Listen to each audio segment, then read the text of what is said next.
ఇవాళ వాళ్ళు ఏదో పిచ్చి పిచ్చి వాగుడు ప్రాలాపనలు మాట్లాడుతూ ఉన్నారు. నిన్నటి వరకు ఎక్కడ దాక్కున్నారో తెలియదు. నిన్న వచ్చి జిల్లా గురించి మాట్లాడుతూ ఉన్నారు, లేకపోతే రాష్ట్రం గురించి మాట్లాడుతున్నారు. ఇవాళ మీరు జిల్లాకి మీరు ఏం చేశారు? మీకు ఏ అర్హత ఉంది? మీరు అసలు మనుషులేనా?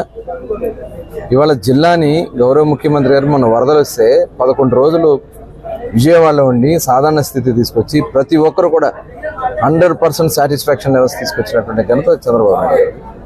నష్టపరిహారం గతంలో ఎప్పుడు ఏమన్నంత నష్టపరిహారం ఇచ్చింది ఘనత చంద్రబాబు నాయుడు గారిది. మీ టైంలో అన్ని రకాలుగా నష్టపోయి మీరు తవ్వని కాలువల వల్ల నష్టపోయారు, మీరు కొట్టినటువంటి బుడమేరు గట్ల వల్ల నష్టపోయారు. ఈ వరదల కారకులు మీరే. ఇంకా సిగ్గు లేకుండా మీరు వచ్చి జిల్లా గురించి మాట్లాడతారా? ఒళ్ళు దగ్గర పెట్టుకోండి. మేము కంట్రోల్ చేయగలం, కానీ అద్దు మీరితే ఇక ప్రజలు ఏం చేస్తారు? మొన్న పేర్నాని గారు వెళ్తే మేమేం చేయలేకపోయారు అక్కడ. ఎందుకంటే మీరు మాట్లాడిన మాటలు, రెచ్చగొట్టే విధానాలు తప్పకుండా తగిన బుద్ధి చెప్తారు. ఒళ్ళు దగ్గర పెట్టుకుని పనిచేయాలని చెప్తానా.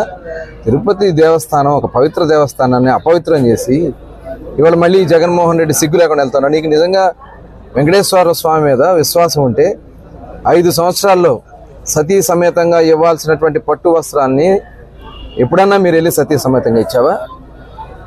ఏ రోజన్నా మరి అక్కడ దేవాలయం యొక్క పవిత్రత గురించి మీరు ఏదన్నా మాట్లాడారా?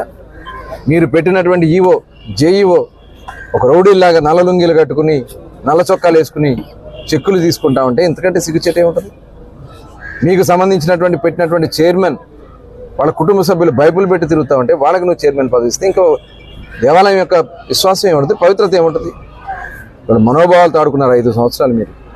ఇప్పుడు తిరుపతి లడ్డూని కల్తీ చేసి దాంట్లో పశువులు, జంతువుల యొక్క కొవ్వును కూడా కలిపి కల్తీ చేసి ఇచ్చినటువంటి నెయ్యితో అపవిత్రం చేసింది మీరు. నీకు సిగ్గు లేకుండా నువ్వు వెళ్తే తప్పకుండా పైన వెంకన్న స్వామి చూస్తారు.